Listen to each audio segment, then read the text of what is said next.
प्रणाम। जय गुरुदेव। मैं जागृति कावड़े अखिल विश्व गायत्री परिवार की ओर से आप सभी का इस YouTube चैनल ब्रह्म ऋषि विश्वामित्र शोध संस्थान में आपका बहुत बहुत स्वागत करती हूँ। आज का हमारा विषय है चाहिए ऐसी शिक्षा जो मानव का निर्माण कर सके। आज का हमारा विषय है चाहिए ऐसी शिक्षा जो मानव का निर्माण कर सके। क्या आज जो हम शिक्षा ग्रहण कर रहे हैं वह मानव का निर्माण करने में असमर्थ है? जब भी हम शिक्षा के बारे में बात करते हैं तो सर्वप्रथम एक बहुत ही महत्वपूर्ण प्रश्न हमारे आगे आता है। वह यह है कि शिक्षा का अंतिम लक्ष्य क्या है? क्या यह सिर्फ मानव के आजीविका अर्जन के लिए ही बनाई गई है या फिर इसका उद्देश्य एक सभ्य, तर्क संगत और संवेदनशील मानव का निर्माण करना होना चाहिए था? आज की शिक्षा या एजुकेशन सिस्टम को हम जब देखते हैं तो हर कोई केवल डिग्रियां इकट्ठा करने में बिजी है। नौकरियां दिलाना इसका सिर्फ उद्देश्य रह गया है और प्रतिस्पर्धा में आगे निकलने का एक माध्यम बनकर रह गई है। यहाँ जो मानव निर्माण का एक बहुत इम्पोर्टेंट क्वालिटी होनी चाहिए थी वो कहीं ना कहीं पीछे छूट गई है, पैसिव हो गई है। वास्तव में हमें एक ऐसी शिक्षा की आवश्यकता है जो केवल हमें जानकार ही नहीं बनाती बल्कि हमें सच्चरित्र, संवेदनशील और समग्र व्यक्तित्व का विकास करती है। आधुनिक शिक्षा प्रणाली जो हम आज पढ़ रहे हैं वो सब ब्रिटिशर्स की देन है, इंडस्ट्रियल रिवॉल्यूशन की देन है, जिसका सिर्फ एक ही उद्देश्य हुआ करता था, कुशल कर्मचारियों को तैयार करना। वास्तव में मानव निर्माण का तात्पर्य यह है कि व्यक्ति का एक संपूर्ण तरीके से निर्माण होना चाहिए। शिक्षा केवल व्यक्ति को कॉग्निटिव रूप से या फिर बौद्धिक रूप से ही आगे नहीं बढ़ानी चाहिए बल्कि इमोशनल, सोशल और मॉरल रूपों से भी सशक्त करने के काबिल होनी चाहिए।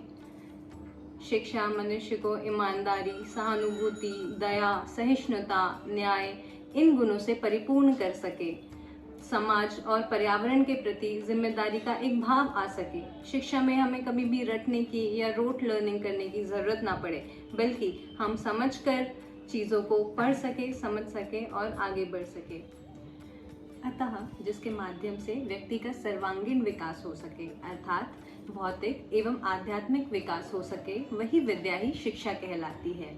शिक्षा भावनात्मक होनी चाहिए, निषेधात्मक नहीं। भावनात्मक विचार संस्कारों के नियंत्रक होते हैं, जीवन निर्माण तथा चरित्र निर्माण में सहायक होते हैं। आज ऐसी ही शिक्षा की हमें आवश्यकता है। स्वामी रामतीर्थ शिक्षा को स्वतंत्र तथा मोक्ष की प्राप्ति का साधन मानते थे। संत तिरुवल्लुर के अनुसार अनश्वर महान संपत्ति केवल शिक्षा ही हो सकती है। कविवर रविंद्रनाथ ठाकुर कहते हैं, श्रेष्ठ शिक्षा वह नहीं जो जानकारी दे, अपितु सच्ची शिक्षा वह है जो हमारे जीवन और वातावरण में सामंजस्य स्थापित कर सके।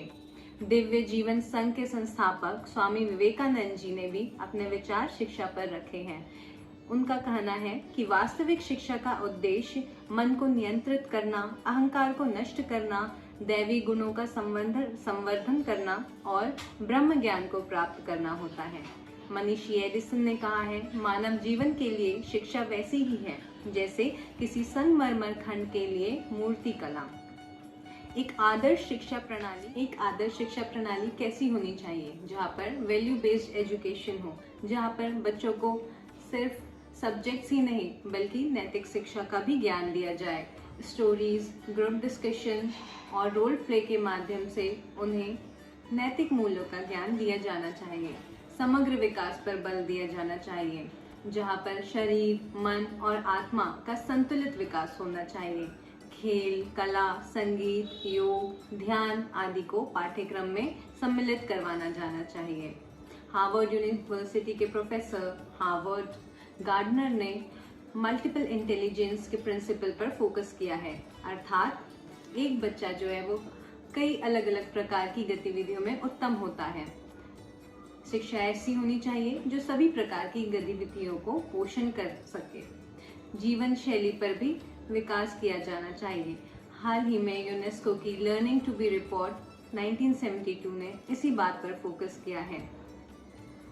शिक्षा का उद्देश्य मनुष्य की संपूर्ण क्षमता का विकास करे, शिक्षा ऐसी होनी चाहिए। और सबसे ज़्यादा महत्वपूर्ण, गुरु शिष्य परंपरा का पुनरुद्धार होना चाहिए। शिक्षक की भूमिका एक शिक्षा देने वाले की नहीं, अर्थात सिर्फ एक इंस्ट्रक्टर की नहीं, बल्कि एक मार्गदर्शक मतलब एक मेंटोर की होनी चाहिए, एक रोल मॉडल की होनी चाहिए। एक शिक्षक ही छात्र के चरित्र निर्माण में सबसे महत्वपूर्ण भूमिका निभा सकता है। शिक्षा का उद्देश्य एवं लक्ष्य मानव को प्रबुद्ध, सुसंस्कृत, उन्नत, निरोगी, विकसित एवं पूर्ण बनाना था। किसी भी राष्ट्र की सच्ची संपदा संसाधन नहीं, बल्कि उस राष्ट्र के सुशिक्षित एवं सुचरित्र नागरिक होते हैं। महात्मा गांधी ने भी यही कहा था, वास्तविक शिक्षा वह है जो हमें समाज की सेवा करने के काबिल बना सके। एक ऐसी शिक्षा प्रणाली जो ज्ञान के साथ साथ मानवीय मूल्यों, चरित्रों और जीवन कौशल को केंद्र में रखती है, वह ही वास्तव में एक सभ्य, समृद्ध और शांतिपूर्ण राष्ट्र का निर्माण करती है। महात्मा गांधी ने बहुत से साहित्य लिखे हैं, उसमें उनका एक ऐसे है नेशनल एजुकेशन, जो कि जनरली बच्चों के ग्रेजुएशन में होता है, जिसमें उन्होंने बहुत अच्छे तरीके से यह भी बताया हुआ है कि कैसे हमारा जो एजुकेशन सिस्टम है वो हमारी भारतीय संस्कृति की नहीं बल्कि ब्रिटिशर्स की देन है। हम स्वयं विचार कर सकते हैं कि घर का कोई भी डिसीजन कैसे कोई बाहर वाला आकर ले सकता है, ठीक उसी प्रकार हमारे राष्ट्र का इतना महत्वपूर्ण डिसीजन एजुकेशन सिस्टम का कैसे कुछ अंग्रेज आकर ले सकते हैं। अतः यह समय की मांग है कि हम शिक्षा के वास्तविक उद्देश्य मानव निर्माण पर पुनः विचार करें और इस दिशा में ठोस कदम उठाएं। हमारी न्यू एजुकेशन पॉलिसी में भी इंडियन नॉलेज सिस्टम का इनकॉर्पोरेशन हुआ है, जिसमें कि भारत की जो परंपरा है उससे रिलेटेड जो सारी चीज़ें हैं उसे हम स्कूल एजुकेशन और कॉलेज एजुकेशन में इनकॉर्पोरेट करें। स्कूल और उच्च शिक्षा दोनों स्तरों पर सिलेबस में भारतीय दर्शन, साहित्य, इतिहास, कला, वास्तुकला, खगोल शास्त्र, गणित, आयुर्वेद, योग, संगीत आदि विषयों को शामिल किया जाएगा। छात्र पाणिनि की व्याकरण, आर्यभट्ट के गणितिक शास्त्र, चरक और सुश्रुत के चिकित्सा ज्ञान और कौटिल्य के अर्थशास्त्र जैसे विषयों का अध्ययन करेंगे। संस्कृत को सभी स्तरों पर एक महत्वपूर्ण स्थान दिया जाएगा। भारत की प्राचीन शिक्षा प्रणाली जैसे नालंदा, तक्षशिला विश्वविद्यालय बहुविषयक शिक्षा अर्थात मल्टीडिसिप्लिनरी एजुकेशन का एक आदर्श उदाहरण थी, जहां विज्ञान, कला, दर्शन, व्यवहारिक ज्ञान साथ साथ पढ़ाए जाते थे। योगा और एंशियंट प्रैक्टिसेस का प्रमोशन होगा, अर्थात योगा के साथ साथ आयुर्वेदिक जीवन शैली को भी इनकॉर्पोरेट किया जाएगा और उससे रिलेटेड इंफॉर्मेशन के थ्रू अवेयरनेस फैलाई जाएगी। रिसर्च और इनोवेशन को भी बढ़ावा दिया जाएगा।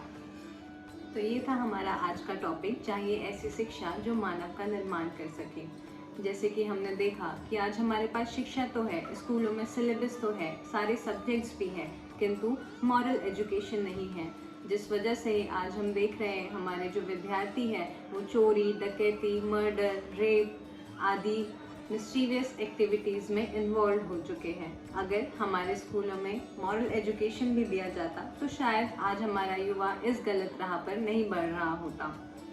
अगर आपको ये जानकारी अच्छी लगी हो तो प्लीज़ लाइक और शेयर करें और ऐसी ही जानकारियों के लिए सब्सक्राइब करें। प्रणाम, जय गुरु।